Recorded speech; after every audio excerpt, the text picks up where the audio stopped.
Recently, the left-wing magazine The Nation published an article arguing that the root of the problem in nosebleed housing costs is that housing is treated as a, quote, instrument of profit. Their solution is to instead make housing a, quote, human right. Housing is a human right. I'm taking time to shine a light. For decades, we've seen this pitch from the left. Yes Magazine says energy is a human right. The UN says free contraceptives are a human right. The Pulitzer Center says air conditioning is a human right. So what's the problem? Simple. If housing or air conditioning is free instead of an instrument of profit, who is going to build it? Because there are three and only three options in this world: profit, slavery, or do without. So if you make it worth their while, profit, or you can force them to do it, or it's not going to exist. After all, houses are not built by the magical house fairies. People actually have to wake up at 5 in the morning. They have to lug a pot of coffee and a bag lunch and work all day in the sun to build a house.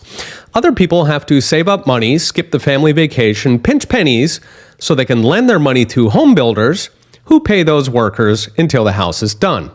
Now, why do those workers wake up at 5 and why do those savers skip the vacation? Because they get paid. So calling for houses to not be treated as an instrument of profit is a call either for the houses not to exist, which is presumably not what the nation has in mind, or a call for those workers and those savers to do it all for free. Now, we have a word for this, slavery, meaning you work and I take your work, in this case in the form of a free house. Of course, today we have a more polite word for it, taxation. So you work, a bureaucrat takes it, and he gives your work to somebody else. Of course, slicing off a fat slab to cover his cushy government job and a little something for Ukraine. So those are the choices: profit, slavery, or do without. Pay the builders, force them, or have no house and complain about broken capitalism. Final point, there are people who cannot afford a house, so how do we handle them? Simple. Make it easy as humanly possible to start a business, both as an entrepreneur and to hire others. Unless you'll be building the house yourself, a job, after all, is how you afford a house. There is no other way that doesn't involve making somebody else do it for you. There are few ideologies whose marketing is so cheerful and whose reality is so brutal as socialism. For centuries, millennia actually, it marches ultimately to that special North Korean blend of forcing people to do stuff and otherwise doing without.